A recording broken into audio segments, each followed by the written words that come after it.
Just to, You should be able to. oh, just press okay, that, got it. And then you should. Should, Oh, yeah. but it You doesn't. have animations. It takes a second. You should. Okay. All right. Hi, thank you everybody for attending this presentation.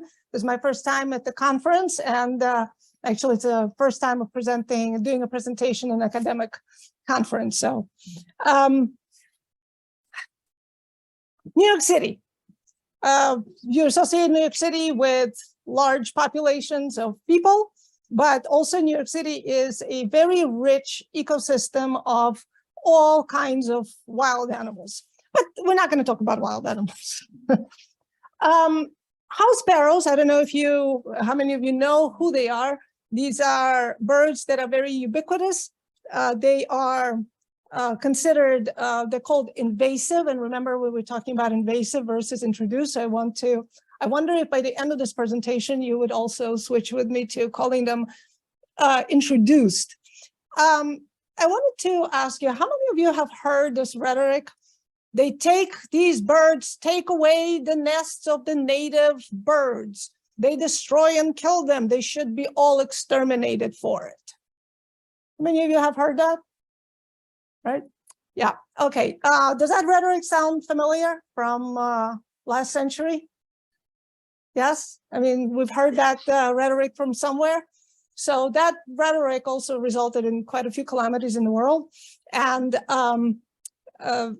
because these house sparrows are not very showy, they are gregarious, they are nondescript. I mean, I think if they were green or purple or really flashy, we would love them.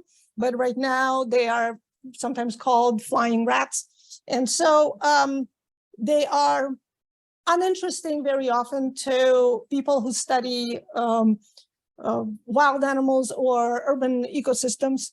And they have been introduced intentionally or unintentionally globally. And they were brought in into the New World, into the Americas in 1851. But in the last 30 years, they have not really been studied, especially in New York City, because New York City was the place where they were brought in on purpose. So the question is, what's their impact ever since? Now, New York City, as you know, is very expensive real estate. And so these jungle warriors, you can call them, find all kinds of interesting places to nest. You can see examples of cross boxes, fiber splicing boxes, even in CVS, I guess I call it A1 apartment. So they find all kinds of, they have to be very creative. But one site that I found that they are very consistently occupying were these traffic light poles, as you can see in the picture. And interestingly enough, nobody that I'm aware of has ever studied their nesting habits specifically in these poles. So I decided to collect the primary data. And because we are very often concerned about the population of certain animals, the question is, how do we measure that? And since there's no baseline in New York City, we don't know whether they're diminishing, whether they're increasing, how they're doing. So this would be, I guess, like one of the first studies documenting their population. So this was a study that was a naturalistic observations. I literally walked around the city. I chose 2 sites, actually more than 2 sites, but for the purposes of this data, only 2 sites were chosen because I observed them from end of May to end of, basically to almost New Year's Eve. And all I was concerned about whether these poles were occupied, somebody was going in or going out. So if they were flying in, flying out, or peeking out of it, I consider them occupied. Very often they would be perching, but I left that part, unknown. Maybe they're just staking their ground. I don't know. And these observations were done in biweekly method. So 2 sites.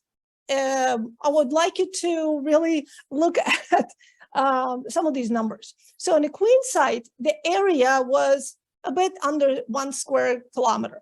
And the area in Manhattan was much smaller, as you can tell. So in the queen site, not every intersection had traffic light poles, but in Manhattan, every intersection has a traffic light pole. So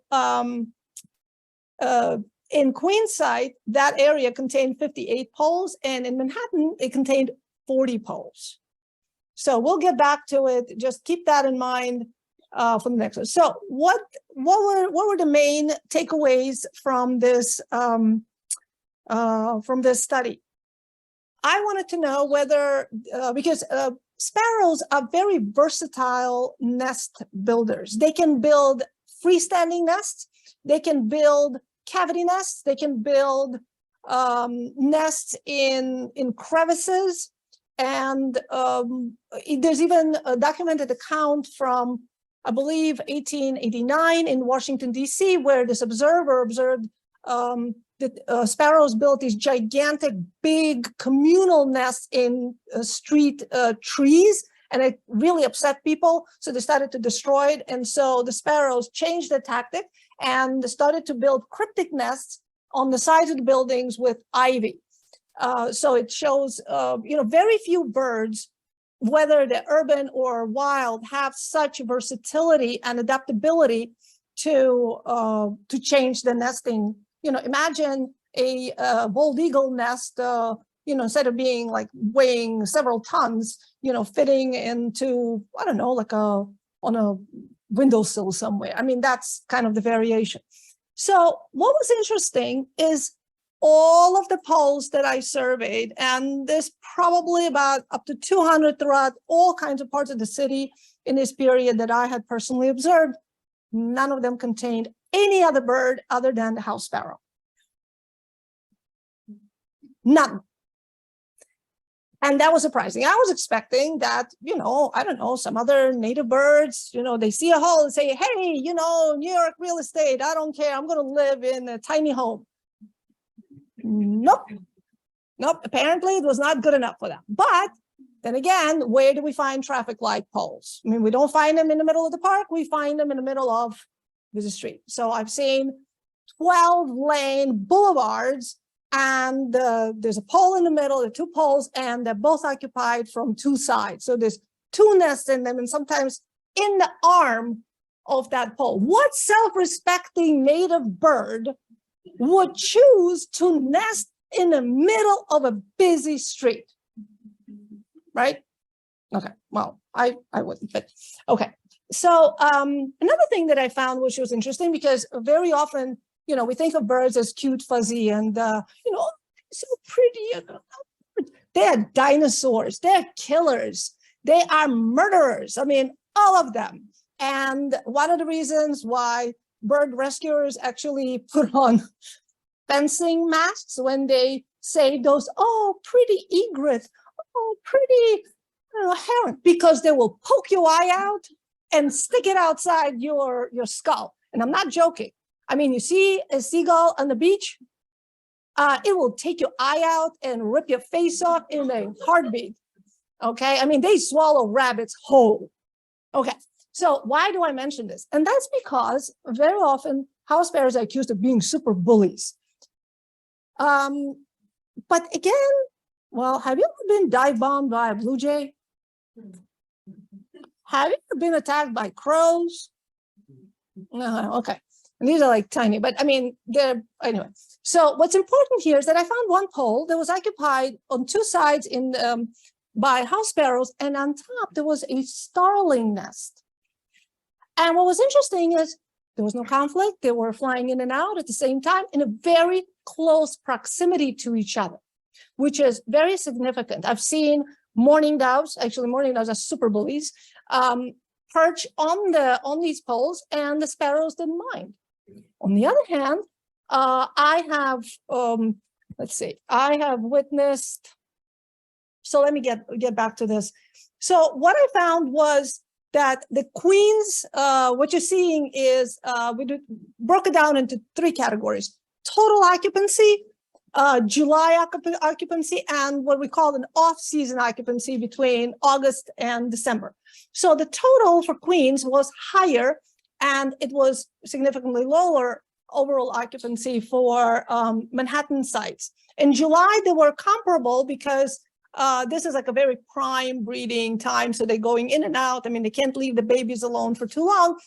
But what was most interesting is that August, December, you'd think, well, who's going to raise babies or use the nest during off season? It's cold. It's New York. One day you have snow. The next day you have beach weather. You know, you can't make its mind, right?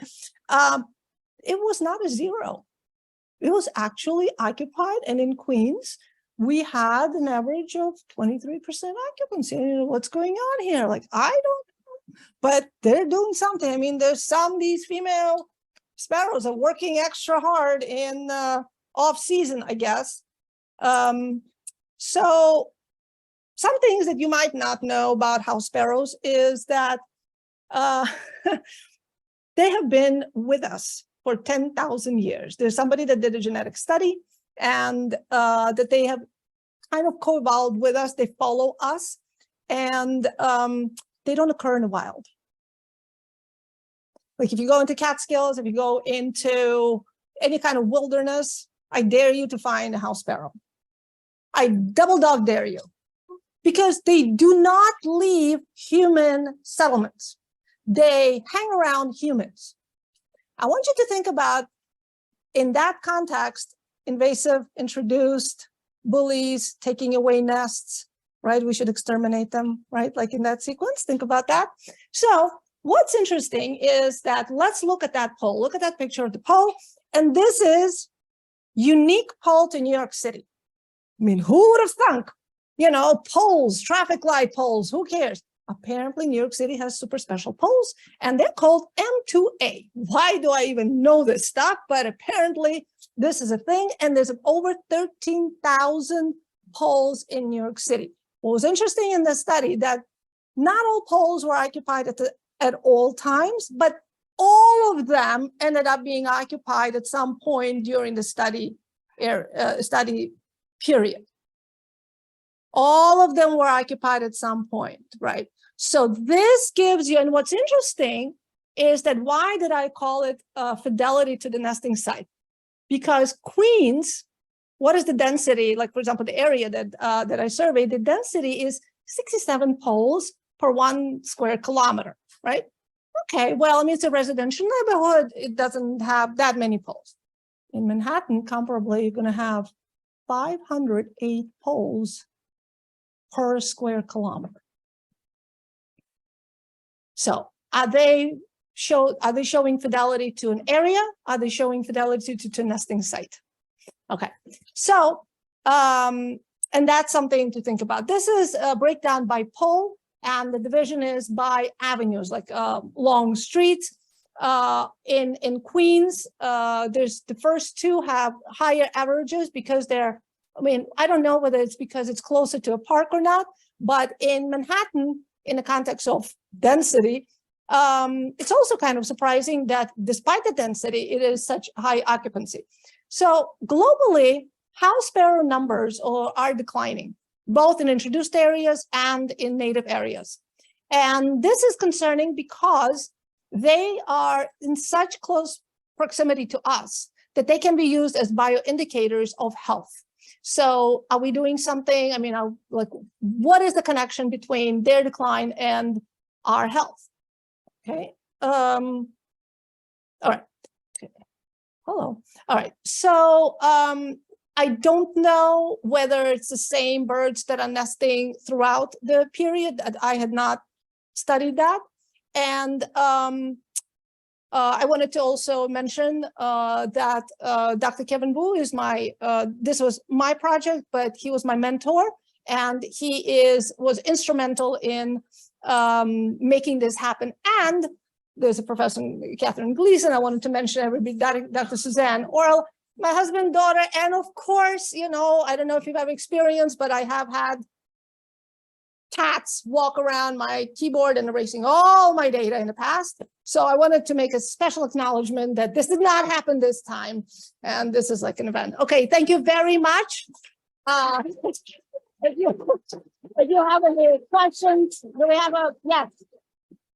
Can I make a comment? Sure. I just remembered what I said about the presentation in our private conversation Yes. before that you are worried that publishing this data will cause the changing the structure of polls. Yes, it is a Somebody concern. in your city might Yeah, use it they against might the close, they might decide, you know, to close the ends of these polls. So I don't know how to handle that. So it is a concern because you never know what the bureaucrats can do. You had a question?